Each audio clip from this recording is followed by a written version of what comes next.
Welcome back to the show, everybody. We're going to continue working on my Franken bike here, and this time we're going to be tackling the seat. As you can see, this foam has seen better days. The pan itself has quite a bit of rust on it, but we're going to go through doing some foam repair, using all my tricks on that. We're going to get the paint off here, get the rust off there without having to use the sandblasting cabinet. So my goal is, by the end of the video, you should be able to take your busted up seat at home and use these tricks without any special tools, without a lot of work, make this look like brand new. So let's get into it. Stick around. This is going to be a fun one. I think I'm going to put the foam aside for now and just work on the seat pan, but you can skip to this point in the video if you're just interested in the foam. But let's take this outside, and I'm going to spray a little paint stripper on here, get the paint off there, and then we'll move on to the rust removal. Okay, sometimes paint stripper's a little hit or miss on some of this Honda paint, but we'll give this stuff a try and see how it works. What in the heck? Well, holy cow, how long was that sitting on the shelf? Hope it still works. Okay, I think we're in business. Yeah, I'll put a thick coat of this on here. Let it sit about a half hour. We'll come back and see what happened. You definitely want to use this stuff outside in a ventilated area, wear a mask, all that jazz. Pretty nasty stuff. Okay, so it's been about 10 minutes. Got a little wire brush. Oh, I can already tell. Paint is coming right off. Fantastic.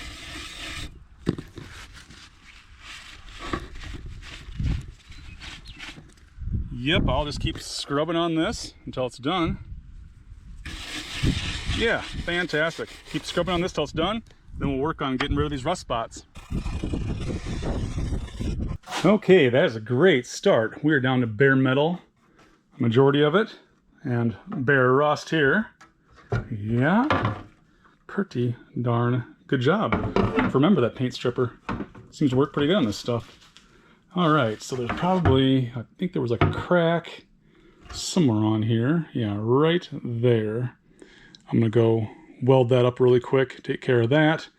We'll come back, and then we'll do the rust removal. Okay, let's weld. Let's not weld. Let's not weld. Oh.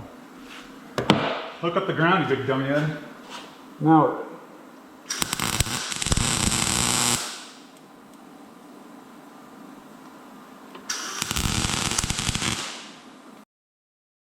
Let's talk about rust removal.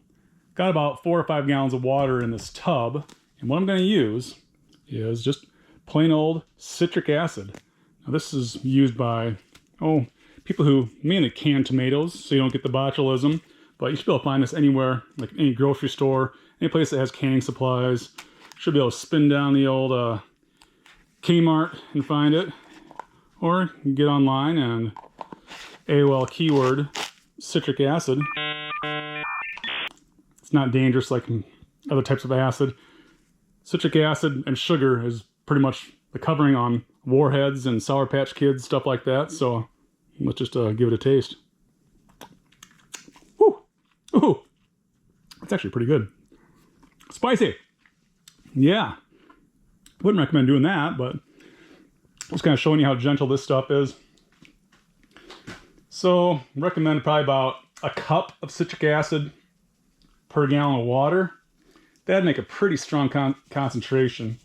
Like I was saying, this stuff is pretty darn gentle. But I definitely wear gloves though. I mean, you won't notice it that much when you put it on your skin. But if you're messing around with it long enough, you'll notice a little bit of dry skin cuticle thing going on. But yeah, definitely want to probably read your own safety precautions and stuff like that when working like this. But that is that. It's all on you. I'm just going to sit our rusty pan in here.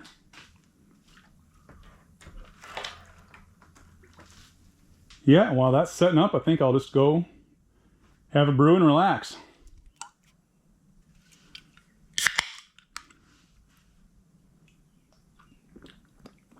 Ooh, that is lovely.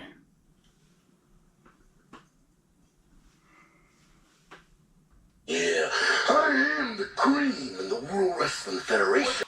Okay, after sitting about 5 hours, there's still rust in those deepest of pits, but you can start to see Some of the lighter pits the rust is completely out of.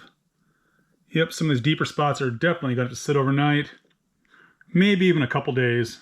But like I said, if you got time, all you gotta do is let it soak and do absolutely nothing. Not that big of a deal. We'll be back tomorrow. Okay, it's the next morning. Let's see how things look.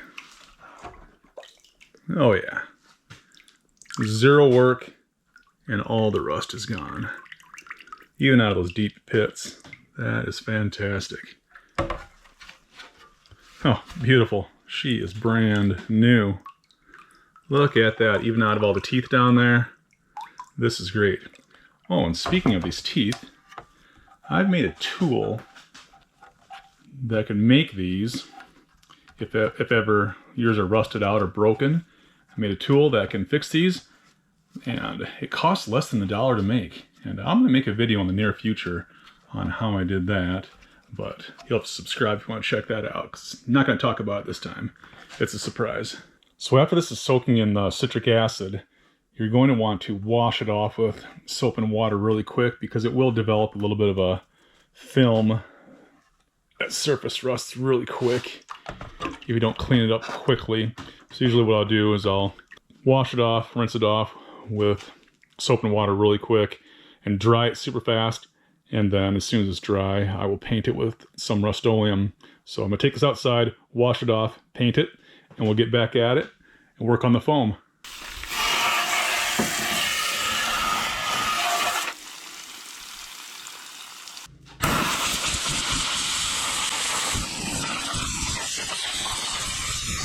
And after my acid is all said and done, usually what I'll do is I'll let all the rust settle to the bottom, and I'll siphon this or drain this into a 5-gallon bucket, seal that up, and use it again for later. Or I guess you could neutralize it with a little baking soda, read up on how to dispose of it properly. That's on you. But yeah, I usually just keep it in a bucket and reuse it until it stops working.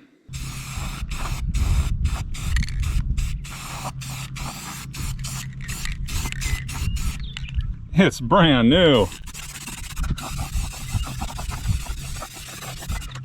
Yep, that looks like brand new, with the exception of my little studs that I welded on to mount to the Franken bike. But yeah, if you're restoring a seat pan, I would recommend this method. I like it better than sandblasting, because sandblasting always leaves streaks and uneven marks, and I always have to go over with the DA sander and sand things again after somebody sandblasts. But this doesn't mess up with the metal substrate below. Yeah, soak it in acid overnight, hit it with the paint, and you are done. Very minimal work. Highly recommended.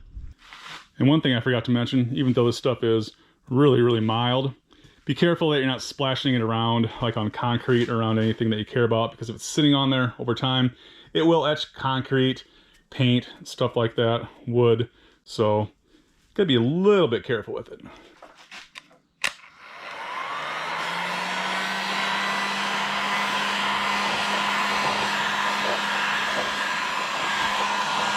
Well, check that out. Looks like brand new on everything that you're going to be able to see. On the top side, of course, there's going to be the rust pits there, but that's going to be under the foam, and you're never going to see that. Most importantly, since it's been acid dipped and all the rust is out of there, it's not going to come back. Now, this stuff. Get the light glare out of the way. Perfect, right there. Now, truck and edge trim. Little C-channel plastic. I'm going to put around the edge here. That'll keep the... That's gone. This stuff will keep the metal from digging into the vinyl. It's probably the same stuff that's on the factory, or that are on these seat pans from the factory. I like the truck and SUV version of this because it's a little bit deeper than the other one that you can get at the auto parts stores. And it also has a little bit of a self-adhesive goo on the inside, so once you stick it down there, it stays stuck in place. So yeah, I'll just run this around the edge of the whole thing. Be ready to work on the foam.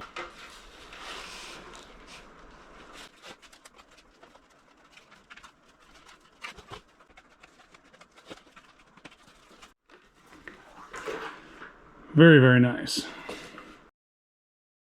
Let's tackle the foam. As you can see, this thing isn't in terrible shape. Underside looks great. but there are chunks missing here, here, and there. But we're going to fix this with this guy. This is the camping mat you can get from Walmart for about $13 at the time of making this video. I'm going to use an electric bread knife to shave off the outside edge of this, and then we're going to be using a spray adhesive to glue that on, do a couple more tricks to finish everything off, and this will feel and look like a brand new seat shortly. Retro bread knife for the retro bike. I like this.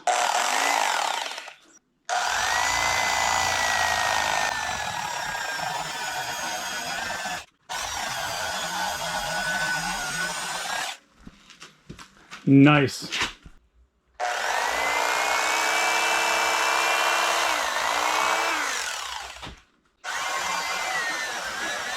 Now I'm going to put a little spray glue around the sides, glue a strip of the mat around. We'll let that set up, and then we'll trim that off to match this.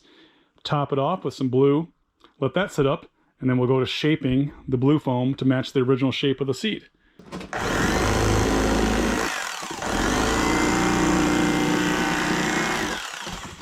So what we're going to be doing, we're going to be using the 3M High Strength 90 spray glue to glue this to this. 3M makes a specialty foam glue, but this stuff works great. Even the normal 77 that you can get at the store works good, or any kind of spray glue is going to be fine. You want to spray this, and then also spray this. Give them about 90 seconds, and then stick them together to make sure everything bonds.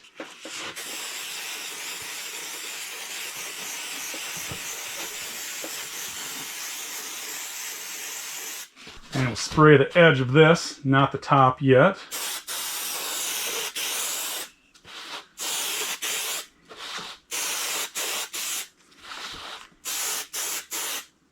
Now, how you can tell if this stuff is set up enough for contact is kind of stick your finger to it, and if it pulls off like that, it's not quite ready. But if it sticks to the mat, yep, we're getting really close here.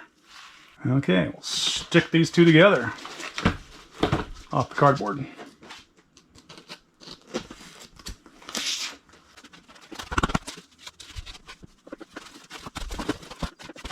Keep pushing on it so you have a good bond everywhere. And let that sit up for a bit. Yeah, this is set up. Now I'm just going to take the bread knife and trim off my excess on the top so it matches the stock foam.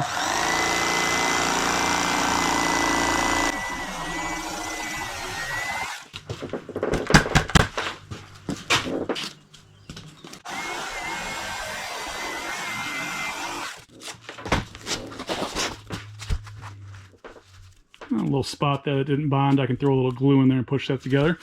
But that should be a good substrate for us to spray some glue here and put a couple layers of the blue foam on top, and then we'll start shaping everything.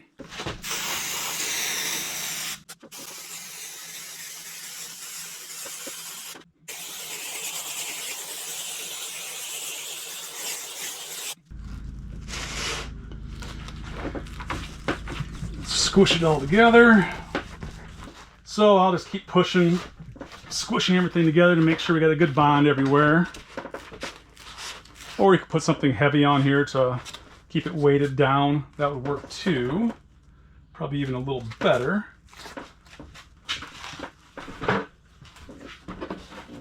Perfect. Now our second layer.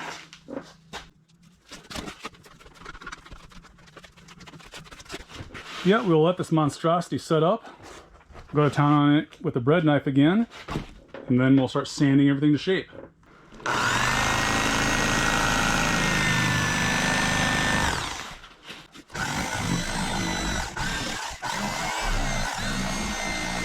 Okay, so now that we got our general shape, and it's on, I got the seat on the bike, take the bread knife and I'll start doing some rough cutting to kind of round the top off, level everything out a little bit, and get the seat height so it lines up with the tank.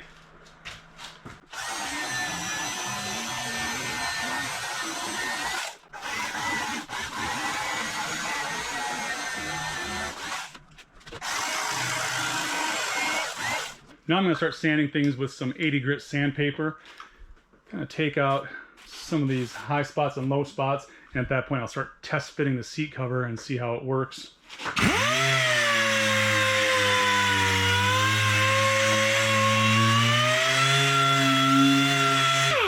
Yeah, this stuff sands really nice.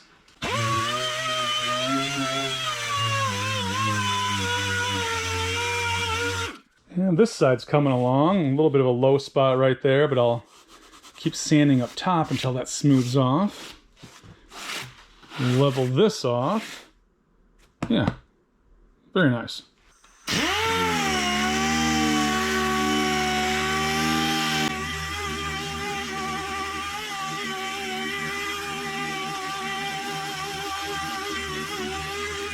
Let's start to test fit the cover.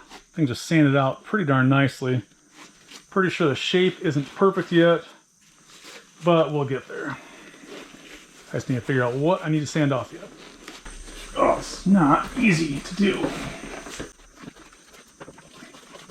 Oh, I just realized, since I shaved the seat down a little bit to make it look a little cooler, I think this is going to be like folded over this by the time I'm done.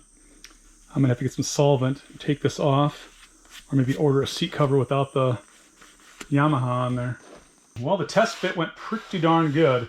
Everything looks pretty fabulous on here. Last step I like to do is this stuff. This is called Flex Foam. It's basically just a very, very, very thin piece of foam with a mesh fabric on it on the back. And I like to glue this down, and that little bit of foam, once you stretch this over the top of your piece together stuff, this turns out smooth as can be. This is basically actually just the stuff. I don't know if you've ever had a seat cover that has a bunch of cool little raised edges on it, and that foam padding they sew in. That's what this stuff is. So yeah, take a little bit of spray glue, stretch this over the top of it, trim off the excess, and I think we can put the seat cover on and call this good.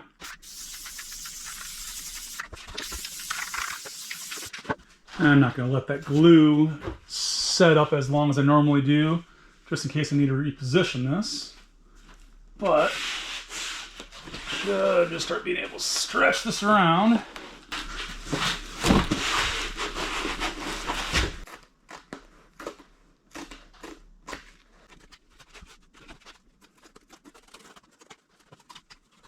And now with that extra foam, the seat cover is going to be ultra, ultra tight.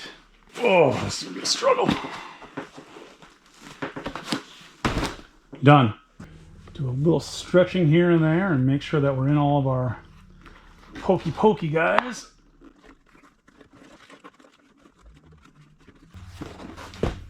Yeah. Flip it over and oh my. Oh my, that is the real deal. Look at that, folks. With the exception of that right there. I can fix that though. Or I'll order a seat pan if solvent doesn't get that dye off there. But holy cow, I think we're ready to go put this on the bike and see how it looks and feels. Very, very sharp. Yeah, I should be able to wipe this with a little bit of lacquer thinner. And then rinse it off really good after the fact. Yeah. There, that solved that problem. Oh, look at that. Stay. Oh yeah, she just turned out beautiful. Just beautiful. Looks pretty factory with the exception of it being shaved down a little bit like that. Fits my fiberglass side panels just great.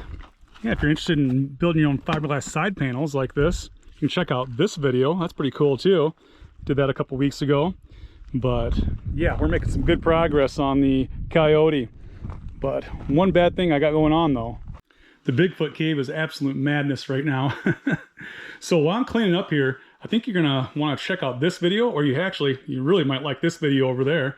Or maybe spin on over the channel and check out some more stuff like this. Bigfoot Bikes and Brews. Yep, check out one of these videos and I'll see you next week.